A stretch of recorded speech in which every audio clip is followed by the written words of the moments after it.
allo salaamaaleykum man la ma ñëw ci live bu ndaw di waxtaan ak sénégalais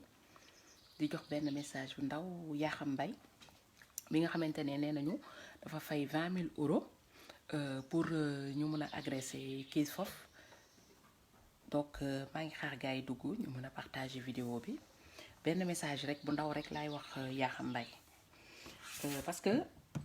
en 2017 devant le consulat du Sénégal dañ fa jàppoon benn nervi waa APR donc nervi la waa APR bi biñ ko fa jàppee ñun on n'a pas voulu porter plainte parce que dañ ne sénégalais la on a comme rayul nit gaañul nit porté wuñu plainte biñ ko jàppee consulat nervi bi mu ngi yore woon benn pistolet tey nervi boobu noonu dafa nekk sursis kooku à tout moment ñun dañu naan caac ñu ne ko raax teg ko ci kaso bi Yakham Mbaye ñun seen nervi yëpp benn par benn dañ leen xam benn par benn c'est pour rassurer sénégalais yi nekk fii ci diaspora bi que ne Macky Sall ku mu fi rey ku mu fi yónnee fii du Sénégal on est dans un état de droit tey plainte yu ñu fi porté yëpp c'est parce qu'on n'a pas le temps de courir derrière une plainte parce que ñun ku ci nekk dafa am liggéeyam am na leneen lu muy def am na leneen lu mu tal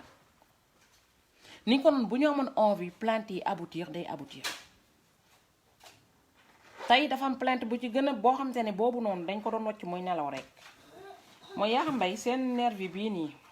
nee naa benn nervi bi rek laa am parce que ça c'était très grave du opposition bi xam nga nee ngeen Sonko terroriste la mais fii du opposition bi ñoo nekk terroriste mais fii yéen a nekk terroriste kii ñu jàpp nii xool leen ki ñu jàpp nii kii waa APR la on a la photo les photos sont là Yakham Mbaye les preuves sont là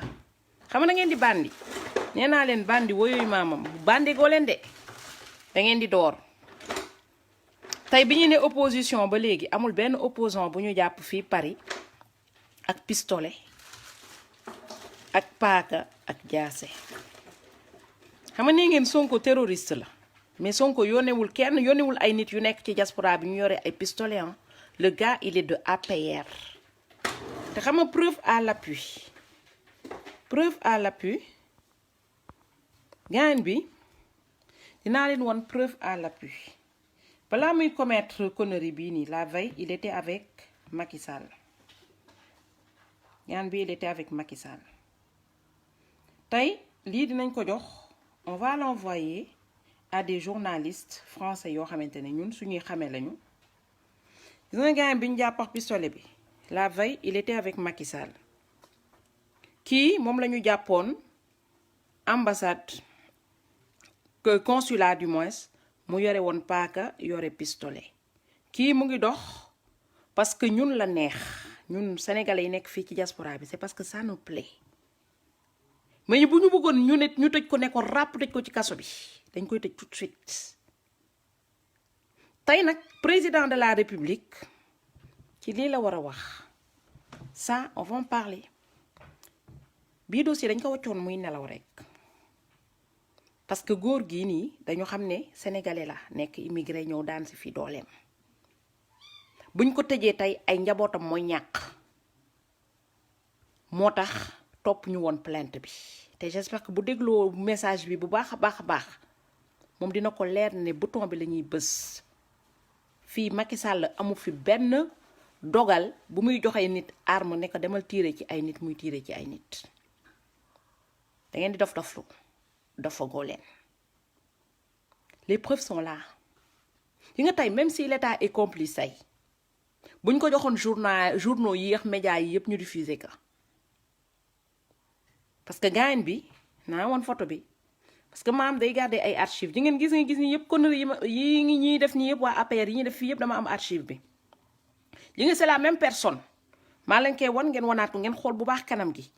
c'est la même personne la ñu jàpp ak pistolet buntu ambassade yi ngeen policier tubaab yi ni ñuy jëlee di ko roñ dañ ko doon roñ ça veut dire que fii Macky Sall nekk fi président de la république bu fi yónnee nit ku xam te ne dafa yore pistolet dañ koy tëj ci kaso bi ak terrorisme yi nga xam te ne moom la ñuy wax ci monde entier bi yépp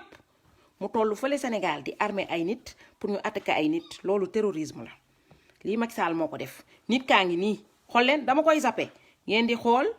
xool seen nit la xam nga kii du ne xamu ko vay bi gis ngeen ni ñu nuyoowee ñu nuyoonte ñoom ñaar ñëpp vay bi da ngeen di partager vidéo bi s'il arrive quelque chose dans l'opposition fii nii ci dëkk bii ñun dañu am archive maam dafa jël yëpp da ko tëye archive benn par benn bu ñu menacé rek ñu génnee bu kay foofu deewee ngeen génnee pistolet bi ngeen génnee nit kii ñu dem def ji enquête ngeen génnee photo bi ngeen wane ka pour wane ne case foofu am na ku ko agressé dee na et que président bi moo tolloo fële Sénégal du yónnee ay nit yuy agressé nit moo tax ma def ko live nii comme ça ñëpp am preuve bi ci seen portable Sénégal yëpp am preuve bi ci seen portable c'est pour dire que ne la nouvelle technologie est tellement développée ba nga xamante ne ku yónni nit jox ko arme ne ko dama rey diw archive baa ngi ci internet ba xanaa nit ay fàtte mais Google du fàtte Facebook du fàtte fii fàtte xaju fi xam ngeen fii Macky Sall du ne xamul kii xam na ko ndax joxante nañu loxo du ne xamul même nit ki moo tax dama koy def nii ci live bi ngeen di gis di ko partager liberté d'expression la ñu wax Jules Diop saaga na fi sëriñ si ba ñu nommé ko ministre Jules Diop saaga na fi sëriñ si ba ñu nommé ko ambassadeur liberté d'expression la ñu wax Macky Sall newoon na fi Laay Wàdd dañ lay dem bule dañ lay ñëw génnee ci palais bi boo fekkente ne da nga bëgg a présenter waat Macky Sall moo ko defoon est-ce que dañu tëj Macky Sall ci kaso bi non bañ ci tolloo woon en 2012 dañu amoon liberté d'expression di wax lu leen neex est-ce que dañ leen tëjoon ci kaso bi non léegi nag chacun à son tour chez le coiffeur ñun dinañu wàcc ñu wax lu ñu la nga xam te ne moom la ñu sentir moom la ñu gis ci anam boo xamante ne ñun noonu lañ ko sentiré parce que Jules Diop ba mu ko sentiré woon ci saaga dafa toogoon di saaga tey Jules Diop saaga na fi ba saaga fi ay kilifa diine nit tooñ askan bi yépp pour lui remercier mooy ko xamante ne saaga na ay ministre saaga na ay marabu saaga na ñu ko neex Sénégal pour le remercier Macky Sall da koo nommé ministre kon tey liberté d'expression la ñuy wax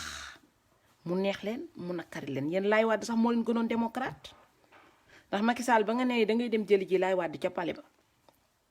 Laay Wàdd tëju la woon moo la gën a démocrate ñun ay nervi Laay Wàdd dañ ko ci dégg-dégg lañ ko am mais li ñu gis nii archive bi ñu gis nii nervi waa APR yi ñu gis nii on va le partager partout parce que ça c'est une preuve comme quoi état sénégalais dafay nekk di financer ay nit yu nekk fii ci diaspora bi ñu amee ay pistolet di attaquer nit yi voilà et ci APR bi la bokk moo tax damay jël vidéo bi def ko nii lii rek moo nekk ci vidéo bi man donc je vais même pas aller loin les images parlent d'elles-mêmes en fait soxlu sañu ci yokk parce que nee ngeen ñi nekk ci diaspora bi ñoom de ay fake news dañuy diffuser lii de du fake news lii de ci kanamu consulat Sénégal la xewee gis ngeen ko la veille le gars il était avec Macky Sall à l'aéroport le surlendemain mu ngi nii ñu jàpp ko ak pistolet police française ñu jàpp ko roñ ko yóbbu ko police gaañ bi dafa nekk sursis gaañ bi Mantes-la-Jolie la dëkk xeen di jàngar ba woyogoo leen ña woyu woon sax balaa internet doon jot bi internet xewee ba léegi dañu wàññi woyu tey les preuves sont là te dinaa leen indiwaat encore yeneen preuve parce que yéen waa APR gel yi nga xamante ne ñoom nee nañu soi-disant ñoom ñooy góor ñoom ñoo ma agressé woon parce que ñoom ñoo ne ñoo ma agressé woon man waxuma de kenn ki jëkkëram moom moo nekkoon agent de sécurité wu Macky Sall ba mu ñëwee les vidéos je les là xam nga dama waccoon rek plainte bi di tëdd di nelaw parce que j'ai pas que ça à faire parce que kooku dem kaso bañ a dem kaso joxuma changement dara sama vie ñi nga xam te ne dañuy daw pour 2000 euros 20 000 euros parce que mënuñu ko liggéey il faut ñu dem def ji sale boulot il faut ñu dem rey nit parce que c'est des tueurs de personnes c'est des assassins c'est des criminels pour ñu mun a am lu ñu lekk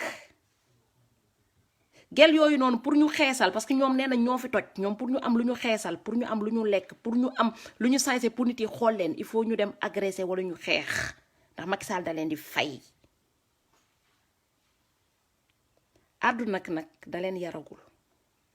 parce que toog ngeen ba géwél ba ñu doon fay pour muy ñëw di attaquer di xeexal Macky Sall ba yàlla jël ko ba mu ko doon def daawaati jéeg fooguloon ne bu Macky Sall faloo même pas 2 ans dina génn àdduna mais ba léegi yaragu leen moo tax je dirais que xëy na ñi nekk Sénégal la ñu mënut a soutenir parce qu'on n'est pas sur le terrain et vous n'êtes pas dans un état de droit et il y a pas assez de solidarité mais ñun ñu nekk ci diaspora bi ñun on va être solidaire très solidaire yaa xam mbay ma xamala leen kees foofu doo ko sax xuri boo ko xuree mooy tàkk nga xosi sax kees foofu bu doxee ci mbedd bi sax mu daanu fa kastalu ñaanal yàlla sax bu moom accident bu leen xëyee ñaan leen yàlla bu dara jot kees foofu même pas xoseeku bu ko dara jot parce que lu ko munti jot on sait que l'État sénégalais a des nervis sur le territoire français. Il arme des gens sur le territoire français pour attaquer les gens. Lu ko munti jot xam leen ni BFM dina ko xam leen ni fépp dinañ ko xam fépp parce que ces vidéos là dinañ ko yóbbu ba fu mu nekk fu mu yegg neex. Facebook live dafa am live direct face to face yooyu ba ngeen doon yéegi 2012 ndeysaan amuloon moo tax mënoo leen ko contrôler donc copain wu Macky Sall bi maa ngi leen koy wanaat gis nga xareetu Macky Sall bi nitu Macky Sall bi moom ñii lay fréquenter moom Macky Sall ñii lay fréquenter ñii lay jox promotion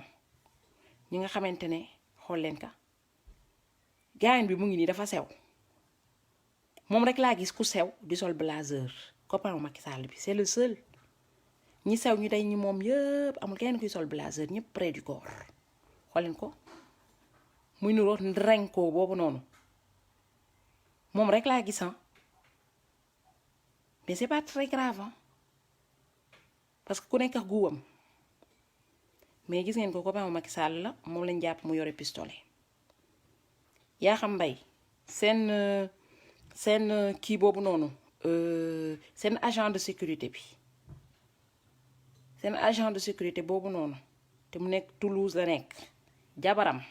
moo téye woon sama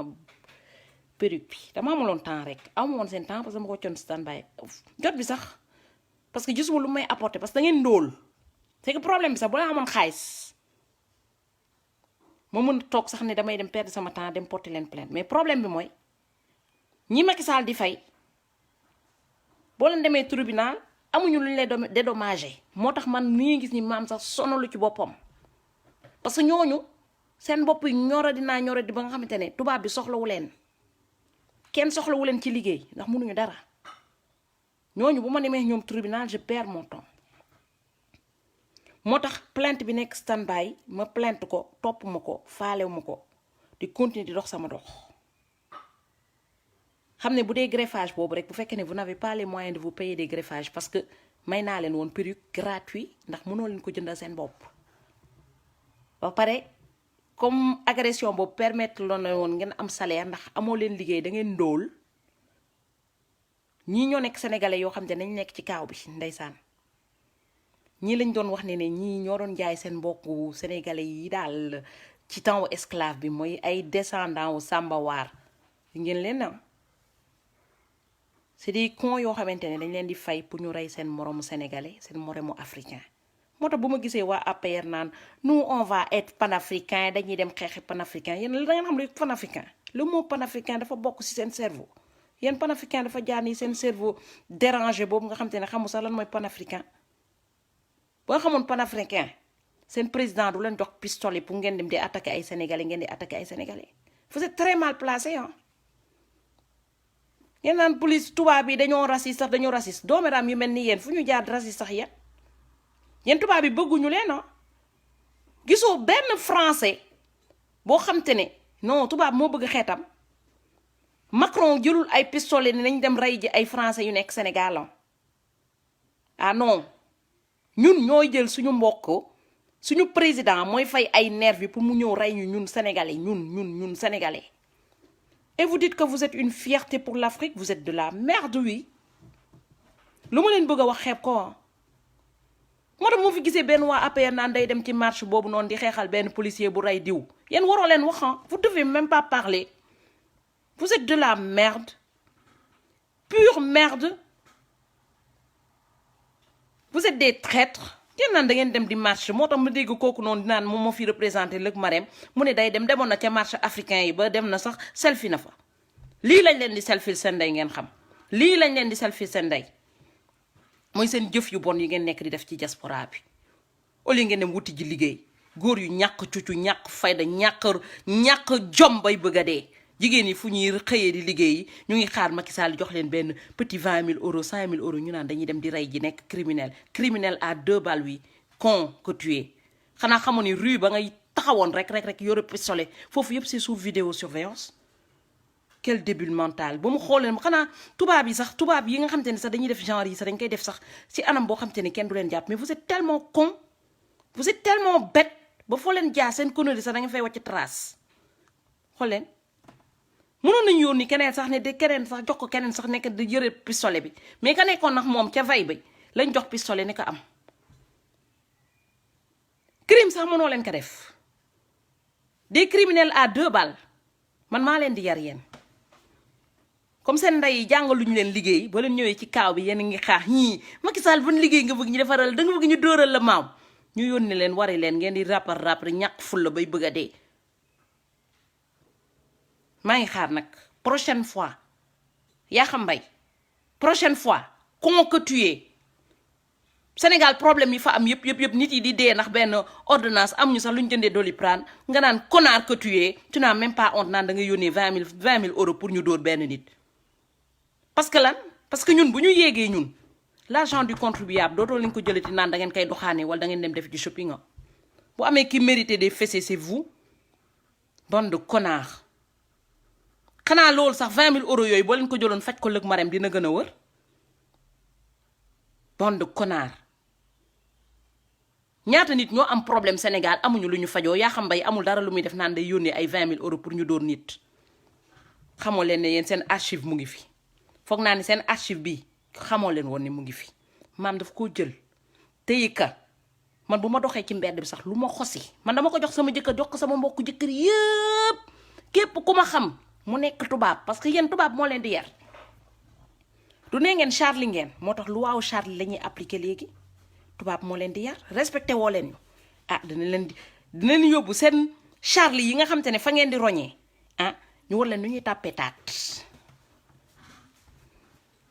xam nga APR yéen da ngeen yëpp askan bi ah ban immunité parlement ban immunité mooy protéger Macky Sall mu tollu fële di financer ay terrorisme France ça on l'appelle terrorisme ça c'est du terrorisme lii la ñuy wax ay Al-Qaïda yooyu te dégg naa sax am na ay mosquée yu muy financer fii nii c'est du terrorisme fii ci xeetu tubaab loolu terrorisme lañ koy wax ku tollu fële na la jox ay nit ay armes ne kan demal rey terrorisme la léegi nag dossier terrorisme boobu noonu dañ koy jël nag approfondir ko ba mu mat sëkk Fatou Kébé partagé leen ko xaritu Macky Sall bi nga xamante ne moom la ñu armé woon ci buntu consulat mu tëye pistolet bi laa leen di rappelé waat indi la ko archive fii nii ci élection yi comme que yaa xam mbay nee na day tollu fële Sénégal di financer ay nervi te nañ leen tegal bii nii comme ça mu circuler fu nekk maa ngi yemale live bi fii kenn partagé ko le maximum on attend avec fermeté seeni nervi de toutes les façons lu fi arrivé nit nous on s'en fout dee benn yoon la nit di dee yéenay dem kaso après parce que vous avez laissé des traces tey maam bu génnoon ci mbedd bi kenn fiir ko wala affaire yooyu noonu tubaab bi dañu am ay affaires yi def recherche yéen a fii des ay traces ba pare yéen doomu baadoola yu con yoo xamante ne Macky Sall bu leen joxee xaalis qu'est-ce qui va se passer après yéenay retrouvé wu en prison ana Lamine Diack mu ngi nii jàppale woon fi Macky Sall ana mu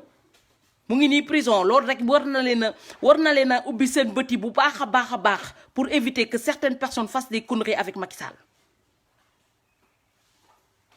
mais lu tax pourquoi l'homme noir est con au fait yenn homme noir yi lu tax ñu con yow amooloo lekk amooloo naan buñ la fi jàppee kaso amoo fi sa yaay amoo fi sa papa da ngay nekk torox kenn du la faale au lieu nga dem bouger sa cul nga dem liggéeyi déedéet da ngay toog fële Macky Sall mu nekk fële nekk nooy neex ne la demal rayal ma diw demal dóoral ma diw ngay dem di ripax di ko dóor tu gagnes quoi au final lan ngeen ci gagné vous y gagnez quoi la prison Macky Sall yónniwul ay doomam li nga doomam bi ba mu fekkente bi ñu koy jiiñ foofu noonu dafa piquer benn xale fële na xale bu ndaw fële na les États-Unis dañ ko gaawantu rawale ko def ko secret de famille boobu benn kii du fuité yéen bu ñu leen fi toroxalee ne leen ràpp tëj leen ci kaso bi vous allez tout perdre ndax kenn du leen faale des trucs de lâche yoo xam te ne laisse tomber sénégalais moo bëri ay lâche quand tu vas dans le 18e rang RG yu bëri tubaab yi yow pour jox la tubaab bu la joxee kayit ne la jaayal sa moromu sénégalais nga dem sénégalais yu bëri ngeen gis ñuy rapatrier Sénégal nii c'est des sénégalais qui les vendent des lâches de sénégalais chinois yi doo leen gis li ñuy wax ci chinois yi mos ngeen gis chinois yi ñuy rapatrier dafa lii parce que seen dëkk moo bëriwul traître nous on a trop de traîtres on a trop de descendants de Sambawar comme ni ko Assane Diouf doon waxee on a trop de descendants de Sambawar nga ñëw Europe amoo dara looy def lu dul ñu lay fay ngay rey sa moromu africain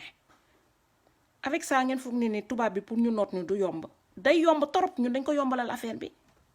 moo tax dama leen koy tegal ni les descendants de Sambawar là les traîtres là les traîtres de genre là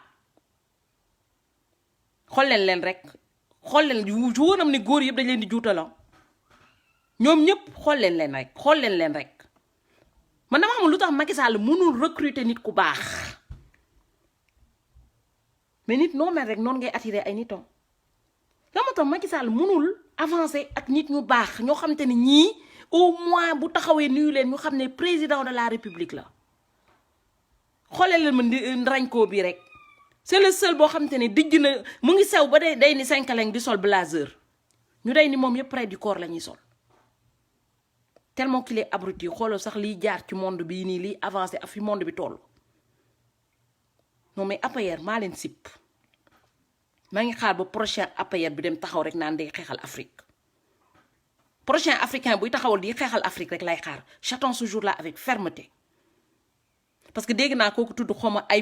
Californie Sall la xawma mu naa dafa demoon foofu di xeexal Afrique yéen noo leen xeexalee Afrique yow xanaa Californie Sall la gisoo sa président